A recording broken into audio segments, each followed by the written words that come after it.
जब हम home maker अपने घर को, अपने आशियाने को मेंटेन रखने के लिए, उसे ऑर्गेनाइज़ रखने के लिए मेहनत करते हैं ना, तो हमारा ध्यान सबसे ज़्यादा घर को क्लीन रखने में, उसे ऑर्गेनाइज़ रखने पर सबसे ज़्यादा जाता है। क्योंकि जब हमारा घर ऑर्गेनाइज़ होगा तो बिलीव मी, हमारा घर किसी जन्नत से कम नहीं होगा। और हमारा मैं कहती हूँ कि 99% ना हमारा माइंड स्ट्रेस फ्री हो जाता है और आप एक पीसफुल लाइफ अचीव करने में काफ़ी हद तक कामयाब भी हो जाते हैं। तो बस जी, हमें यही कोशिश करनी है कि हम अपने घर को, ख़ुद को अच्छे से टाइम दे सकें। और जब हम अपने घर को टाइम देंगे, ख़ुद को टाइम देंगे, अच्छे से मैनेज करेंगे, तो बिलीव मी सब कुछ इजी होता चला जाएगा। तो बस जी, शुरू करते हैं आज का व्लॉग। हेलो एवरीवन, अस्सलाम वालेकुम। मैं हूँ होम मेकर रूही और उम्मीद करती हूँ कि आप सब बढ़िया होंगे। अल्हम्दुलिल्लाह मैं भी बढ़िया हूँ। तो बस ये देखिए, मैंने ना अपना टाइम बचाने के लिए सुबह नाश्ते के बाद ही ये छोले उबाल लिए थे। जो मटर वाली चाट होती है ना, जो हमें बाज़ार में मिलती है कुलचों के साथ, बस जी वही वाली मैंने हल्दी और नमक के साथ थोड़ी सी ये उबाल लिए थे। और इसको बस अब मैं बना लूँगी फटाफट से। जब हमारे ये उबले हुए होते हैं ना तो बड़े ही ईजी पड़ जाते हैं। तो मैंने काफ़ी सारे उबाल लिए थे कि एक बार के लिए ये काफ़ी थे। तो मैंने अपना टाइम सेव करने के लिए मैं एक डिब्बे के अंदर करके स्टोर कर लिए हैं, क्योंकि जब अब मुझे ज़रूरत होगी तो नेक्स्ट टाइम ना मुझे भिगोने पड़ेंगे, ना उबालने पड़ेंगे और फटाफट से वो ईजी हो जाएंगे। और साथ ही साथ ना मैंने सुबह के टाइम ही ये सब चीज़ें भी चॉप करके रख ली थी। टमाटर, प्याज, हरा धनिया, हरी मिर्च वगैरह जो जो इसमें डलती हैं, बस सभी चीज़ें मैंने डाल ली थी। और बट फटाफट से मैंने इन्हें कढ़ाई के अंदर डाल के भून लिया है और थोड़े से बस मसाले डाल दिए हैं। ज़्यादा मैंने स्पाइसी चीज़ें नहीं डाली हैं, हरी मिर्चें भी नहीं डाली हैं, बस चाट मसाला, थोड़ी सी मिर्च और नमक डाला है, क्योंकि ये मैं अपने बेटे के लिए बना रही हूँ जो ज़्यादा स्पाइसी नहीं खाता है। बस जी, जब हम खुद बनाएंगे तो मैंने हरी मिर्चों की जो चटनी वगैरह करी हुई है वो भी हम इसमें डालेंगे, सैलेड डालेंगे, हरी मिर्च डालेंगे और जी डालेंगे साथ में नींबू शींबू, मज़ेदार सा करके बनाएंगे। लेकिन मैं अभी बस ईजी सा ऐसे ही बना रही हूँ, सिंपल सा अपने बेटे के लिए। ये कुलचे हैं जो बाज़ार से ना हमें रेडीमेड ऐसे ही पैकेट में मिल जाते हैं। तो बस जी, ये आ जाए तो एकदम चीज़ी से इजी से बन जाते हैं, हमारी लाइफ एकदम इजी सी हो जाती है। बस जी, छोले बनाएं और जी साथ में ये सर्व कर दें तो फटाफट से हो जाएगा लंच रेडी हमारा। और हमारा टाइम इससे काफ़ी बच जाएगा, जो कि हम इस टाइम को बचा के किसी और काम में यूज़ कर पाएंगे, क्योंकि हम तो काफ़ी कंजूस हैं, टाइम बचाते फिरते हैं। तो बस ये देखिए, मैंने मक्खन लगा के ना इन्हें अच्छे से सेक लिया है। लेकिन ये जो पैकेट वाले कुलचे होते हैं ना, बड़े ही मज़ेदार से होते हैं, मोटे मोटे से होते हैं, फ्लफ़ी से एकदम। तो बस ये मैंने उसके लिए लगा दी है प्लेट और ये हो गए हैं हमारे रेडी। तो देखिए, इससे भी ना हमारा टाइम काफ़ी सेफ हो गया। जब हम चीज़ों को एक साथ करते हुए चलते हैं ना, मतलब हमें मल्टीटास्क करना चाहिए। जब हम एक काम किचन में कर रहे हैं और हम पे टाइम है तो साथ के साथ हम दूसरा काम भी कर लें। तो बस जी, उससे निपटने के बाद मैं शावर वावर लेकर आ गई थी छत पे थोड़ा सा धूप शूप सेकने के लिए, क्योंकि हमारी ख़ुद की सेहत भी काफ़ी ज़रूरी है। ठंड का मौसम है तो बस जी, थोड़ी बहुत तो धूप लगानी ही चाहिए। हमें विटामिन डी लेना चाहिए। धूप में अच्छी खासी मात्रा में होता है विटामिन डी, जो हमारी हड्डियों के लिए, बालों के लिए, सब के लिए ना काफ़ी फ़ायदेमंद होता है। तो बस जी, सभी सॉक्स स्वेटर वगैरह उतार के मैंने बालों को, अपने हाथ पैरों को अच्छे से लगाई धूप। तो बस देखिए, मैं यहाँ पे भी मल्टीटास्क कर रही हूँ, मतलब कि मैंने सोचा जब मैं यहाँ धूप ले ही रही हूँ तो साथ साथ कुछ काम भी कर लिया जाए, 2 in 1 हो जाएगा ना। तो बस ये देखिए, मेरे कुछ प्लांट्स हैं जिनको अच्छे से धूप नहीं मिल रही थी, तो मैंने उन्हें यहाँ शिफ्ट कर दिया है। ये एसी का कंप्रेसर है जिसे मैंने ढक दिया है एक प्लास्टिक के बोरे से और उसके ऊपर लगा दी हैं अपने प्लांट। और ये देखिए, मैंने कलांचू लगाया हुआ है, छोटे छोटे से मग जो वगैरह होते हैं ना, जो टूट जाते हैं, तो बस ये मैंने उन्हीं के अंदर लगा दिया और अच्छे से ग्रो भी कर गए हैं। और अब इनमें कुछ दिनों में फूल भी आएंगे, तो मैं आपको जब दिखाऊंगी। तो बस इसी तरीके से छोटी छोटी सी जुगाड़बाजियाँ, छोटी छोटी सी तिकड़मबाजियाँ हम होम मेकर्स को आती ही हैं। और अपने घर को सजाने के लिए ये सब तो हमें करना ही होता है। तो बस जी देखिए, मैंने यहाँ पे भी थोड़ा सा अपना टाइम चुरा लिया मतलब कि छत पर आई थी तो साथ साथ पौधों को पानी भी दे दिया और अपने प्लांट्स को थोड़ा सा शिफ्ट कर दिया।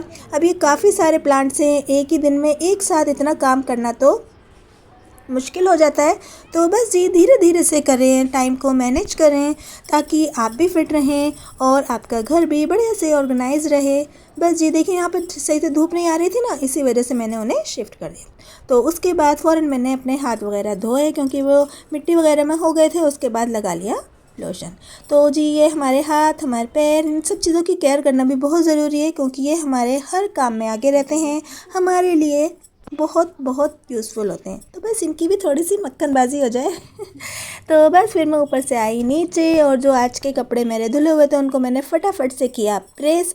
तो बस अपने टाइम को अपने इस तरीके से मैनेज कर लीजिए कि अपने माइंड में रिमाइंडर लगा के रखिए कि आपको इसके बाद ये करना है, इसके बाद वो करना है, ताकि आपका टाइम वेस्ट ना हो और बिल्कुल भी आप जो हैं इस चीज़ को लेके मतलब परेशान ना हो कि हमारा ये रह गया वो रह गया। 1 मिनट के हुए एक दिन पहले ही अपने माइंड में सेट कर लें कि आपको आज के क्या क्या काम है, क्या क्या करने हैं। बाय चांस अगर आपकी तबीयत ख़राब है या ओवरलोड हो रहा है काम, तो उसे थोड़ा सा छोड़ दें, इस बॉडी पे भी थोड़ा सा रहम शहम खा लें क्योंकि अगर आप ऐसी हालत में ज़्यादा काम करेंगे तो फिर ज़्यादा परेशानी हो जाएगी और आप बीमार भी हो सकती हैं और फिर आपका ज़्यादा काम पेंडिंग भी हो सकता है। तो बस जी, जहाँ तक हो सके रोज़ के काम रोज़ करिए, उसे टाला टूली ना करिए। तो बस आज के कपड़े मैंने आज ही प्रेस कर लिए थे ताकि मेरी अलमारी भी अच्छे से अरेंज रहे, कपड़े भी इधर उधर फैले ना रहें और हमारा टाइम भी अच्छे से मैनेज रहे, क्योंकि अगर ये काम आज नहीं होता तो कल ये ज़्यादा हो जाता। तो बस अगर आप टाइम को मैनेज करेंगे ना तो घर चलाना बहुत ही इजी हो जाएगा, बहुत ही अच्छे तरीके से फिर आप घर को चला पाएंगी, खुद का ध्यान रख पाएंगी, सबको टाइम दे पाएंगी, खुद को टाइम दे पाएंगी। और बस यही तो हमारी एक चाहत होती है कि हम सब कुछ अच्छे से मैनेज कर सकें। तो बस जी, उसके बाद मैं आ गई हूँ फिर किचन में, क्योंकि ये भी मुझे थोड़े से स्टोर करके रखने थे। कबाब बना रही थी मैं चिकन के, तो उसके लिए मैंने ना दाल पहले से ही उबाल ली है थोड़ी सी, क्योंकि चने की दाल तो काफ़ी टाइट होती है और चिकन हमारा फटाफट से गल जाता है। तो बस उसको मैंने डाल दिया, उसके साथ थोड़े से गरम मसाले डाले हैं और डाल दिया थोड़ा सा मिर्ची पाउडर, बिल्कुल चुटकी भर डाली है हल्दी, जिससे कि इसका कलर भी अच्छा आ जाए, और नमक डाल दिया है, खड़े गरम मसाले डाल दिए हैं, लहसुन अदरक डाल दिया है। तो बस बाकी की चीज़ें मैं यहाँ चॉप कर रही हूँ जो मुझे इसके अंदर मिलाने हैं। मैं सिंपल से शामी कबाब बना रही हूँ बिल्कुल आज इजी से। तो बस मैं थोड़े से बनाऊँगी, थोड़े से स्टोर कर लूँगी। अब देखिए, जितनी देर में हमारा कबाबों का कीमा गल रहा है इतनी देर में मैं इन सब चीज़ों को चॉप कर रही हूँ, ताकि ये काम भी हमारा फटाफट से हो जाए और हमें और चीज़ों के लिए टाइम मिल सके। तो बस हमें यही ध्यान रखना है कि हमें अपने टाइम को किस तरीके से चलाना है, हमें अपने घर को किस तरीके से चलाना है। और मेरी किचन क्वींस तो इस काम में परफेक्ट हैं, क्यों ना, है ना? तो मुझे कमेंट सेक्शन में बताइएगा कि आप किस तरीके से मैनेज करते हैं। तो देखिए, ये ना गल गया है, अच्छे तरीके से गल गया है और इसे खूब अच्छे से गला लीजिए। पानी बस इतना ही डालिए कि वो इसके अंदर खुश्क हो जाए। और फिर मैंने इसे मिक्सी वगैरह में डाल के नहीं पीसा था, बस इसे इस अपने चम्मच से या जो मैशर वगैरह होता है ना, उसी से दबा दबा के इसे कर लीजिए। आप यकीन करिए, अगर आप इस तरीके से बनाएंगे ना, जो इसके रेशे होते हैं, जो इसके चंक्स होते हैं ना, जब मुँह में आते हैं कबाबों को खाते टाइम, तो बहुत ही मज़ेदार लगते हैं। आप इस तरीके से बना के देखिएगा। देखिए, चने की दाल भी अच्छे से गल गई है, हमारा चिकन भी अच्छे से गल गया है। तो बस मैंने इसी तरीके से ना उन्हें चम्मच से अच्छे तरीके से कूट कूट के पीस लिया है और ये अच्छे से पिस भी जाता है इस तरीके से। यानी कि बड़ी बड़ी सी बोटियाँ रह जाती हैं, ऐसा कुछ नहीं होता है, बस अच्छे से पिस जाता है, जिससे कि हमारे कबाब मज़ेदार से हो जाते हैं रेडी।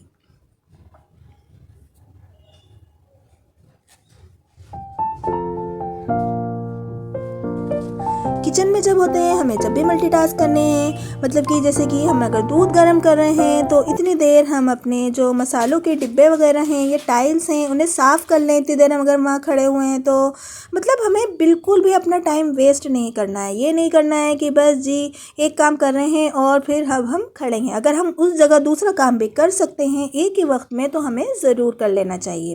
तो देखिए, मैंने सारा कीमा निकाल लिया है। उसके बाद प्याज, हरी मिर्चें, हरा धनिया, जो भी सब चीज़ें मैंने इसके अंदर मिक्स कर ली हैं।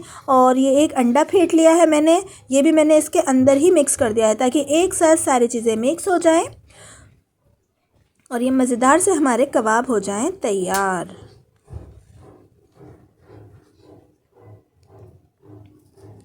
उसके बाद देखिए, मैंने एक कटोरी डाल दिया है ब्रेड क्रम्ब। इससे ना अंदर से थोड़े से क्रंची से बन जाएंगे और अगर कुछ मॉइस्चर होगा ना तो वो भी सही हो जाएगा। तो बस उसके बाद देखिए, मैंने इनकी टिक्की बना ली है, ना ज़्यादा मोटी ना ज़्यादा पतली, एकदम परफेक्ट से कबाब हमारे बनके हैं रेडी। देखिए, अगर ये ज़्यादा मोटे बन जाएंगे ना तो ये अंदर से फिर कच्चे कच्चे से रह जाते हैं, गीले गीले से। तो मैंने देखिए ज़्यादा ना मोटे बनाए ना बहुत ही पतले बनाए, तो बस ऐसे बनाए एकदम परफेक्ट से कि जब हम इन्हें सेकेंगे ना तो ये अंदर तक से सिक भी जाएंगे और इनके ऊपर क्रंची सी लेयर भी आ जाएगी। तो देखिए ये मैंने ज़्यादा बनाए हुए हैं, इतने सारे तो मेरे एक बार में काम आएंगे नहीं। अब मुझे जितने के यूज़ में आने हैं, मेरे जितने खाए जाने हैं, मैं उतने को कर लूँगी फ्राई, और बाकी जो है ना मैं रख दूँगी फ्रीज़र में, उन्हें स्टोर कर लूँगी। जब वो फ्रोज़न हो जाएंगे ना अच्छे से, फिर उन्हें मैं करके रख लूँगी। क्योंकि कभी भी कोई अचानक से मेहमान आ जाए, या हम कहीं गए हुए हैं और जब हम आए तो कुछ पकाने के लिए नहीं है, या कुछ मंचिंग संचिंग का दिल चाह रहा है टीवी देखते में, या किसी से बातचीत करते में, चाय के साथ, स्नैक्स के साथ, कभी भी, तो उसके लिए हमें इतना सारा तामझाम ना करना पड़े, दोबारा से कीमा उबालना पड़े, पीसना पड़े, लगाना पड़े, कबाब बनाने पड़े, ऐसा वैसा हमें कुछ करना ही नहीं पड़ेगा। बस जी फटाफट से हम जाएंगे, फ्रीजर खोलेंगे, अपने कबाब निकालेंगे, फ्राई करेंगे, और जी मज़ेदार से हमारे कबाब हो जाएंगे रेडी। तो बस जब भी आप कोई चीज़ बनाएं तो थोड़ी सी एक्स्ट्रा बनाएं, ताकि आप उसे थोड़ा सा ना फ्रोज़न कर सकें, ताकि वो एक चीज़ आपकी 2 बार ज़रूर काम में आ सके। तो इससे आपका टाइम ना काफ़ी सेफ हो जाएगा। मतलब एक टाइम का आपका खाना बन जाएगा, या अचानक से कोई आ जाए तो आपको परेशान नहीं होना पड़ेगा कि अब हम क्या बनाएं, क्या करें। 1 से 2 चीज़ें हमारी एक्स्ट्रा बन जाएंगी ईज़िली। मैं इसी तरीके से जब भी राजमा बनाती हूँ, छोले बनाती हूँ ना, तो मैं वो भी एक्स्ट्रा बनाती हूँ। एक बार के मैं बना लेती हूँ और एक बार के इसी तरीके से उबले हुए स्टोर कर देती हूँ। क्योंकि फिर जब मुझे थोड़े दिन बाद जब भी ज़रूरत पड़ती है, जैसे कि कुछ है नहीं, अचानक से कुछ बनाना है, तो बस मैं उन्हें निकालती हूँ और ईज़िली फिर वो बनके हो जाता है हमारा रेडी। तो अपने टाइम को हमें इसी तरीके से मैनेज करना है, बस कि एक साथ हमें 2-2 3-3 काम करते रहना है।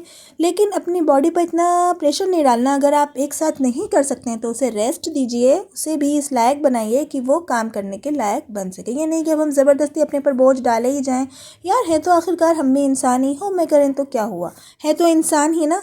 तो हमारा फ़र्ज़ बनता है कि हम अपने बॉडी की भी अच्छे से केयर करें, क्योंकि हमें अल्लाह को इसका भी एक दिन जवाब देना है कि अल्लाह ने हमें इतनी कीमती चीज़ दी थी, हमने उसका किस तरह ध्यान रखा, उसके साथ कितनी लापरवाहियाँ करी।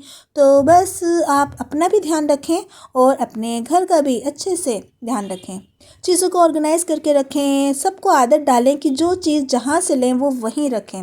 ये सबसे बढ़िया टिप है कि जो चीज़ जहाँ से लें वो चीज़ वहीं रखें। इससे हमारा घर ना बहुत बहुत बढ़िया से ऑर्गेनाइज़ रहता है, हर चीज़ अपनी जगह पे रहती है। ये देखिए कबाबों के साथ ना बस ऐसी प्याज का तो मज़ा ही आ जाता है। बिल्कुल बारीक वाली प्याज काटिए, लच्छेदार, और उसके साथ ग्रीन वाली चटनी। इस तरीके की चटनियाँ भी एक साथ करके रख लें, ताकि आपको जब भी किसी भी चीज़ के साथ ज़रूरत पड़े तो फटाफट से वो हमें फ्रिज में मिल सके। तो देखिए ना, मैंने ना चटनी इसके अंदर ही मिला ली, प्याज के अंदर ही, और ये इस तरीके से इतनी मज़ेदार लगती है ना कि आप यकीन जानिए कि कबाब का मज़ा ना दुगना हो जाता है। तो आप भी इस तरीके से करके ज़रूर बनाइएगा। देखिए कितनी क्रंची सी लेयर आ गई है इनके ऊपर, आवाज़ भी आ रही है ना क्रंची की सी, कितनी मज़ेदार सी। तो बस आप इसे इस तरीके से मज़ेदार से करके खाइए, चाहे तो रोटी चपाती से खाइए और चाहे तो ऐसे ही मंचिंग कीजिए। बस मज़ा आ जाता है। ठंड में तो इन चीज़ों का ना मज़ा दुगना सा हो जाता है बस। तो देखिए हमारे कबाब भी रेडी हैं। एक बार के हमने बना लिए और एक बार के अब हम फ्रोज़न कर लेंगे।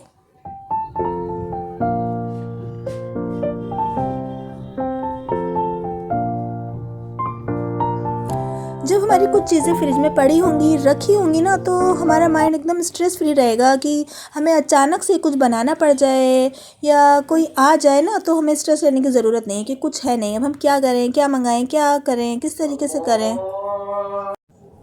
तो बस इसी तरीके से अपनी हुनरमंदी से, अक्लमंदी से अच्छे से अपने घर को मैनेज करते रहिए। अपने आशियाने को, अपनी जन्नत को सजाते रहना है, सजा के रखना है हमें। तो अल्लाह ने हमें जभी तो इतनी ज़िम्मेदारियाँ दी होती हैं क्योंकि उसे पता होता है कि हम औरतें ये सब ज़िम्मेदारियाँ अच्छे से निभा सकती हैं। तो देखिए बाकी के कबाब मेरे फ्रोज़न हो गए थे। मैंने इस तरीके के ना एक डिब्बे के अंदर करके रख लूँगी। देखिए पहले ना मैंने फ्रोज़न कर लेंगे, जब ये थोड़े से टाइट हो जाएंगे, सेट हो जाएंगे, फिर हम इन्हें डिब्बे के अंदर करके रखेंगे, क्योंकि फिर ये इस तरीके से ना चिपकेंगे नहीं। अगर हम डायरेक्ट इसमें रख देंगे तो एक के ऊपर एक चिपक भी सकते हैं और फिर इनका टूटने का भी डर रहता है। तो बस जी देखिए नेक्स्ट टाइम के लिए भी मेरे कबाब हैं रेडी। मुझे जब ज़रूरत होगी मैं फटाफट से निकालूंगी और बना लूँगी। तो बस जी इसी तरीके की अक्लमंदियाँ लगाती रहिए मेरे किचन क्वींस। सभी इतनी समझदार हैं, सभी इतनी पावरफुल हैं कि अपने घर को अच्छे से मैनेज करना चाहती हैं। तो बस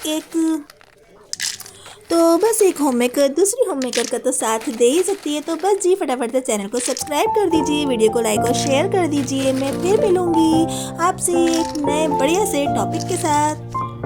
चलती हूँ, दुआ में याद रखिएगा। ओके बाय, अल्लाह हाफिज़।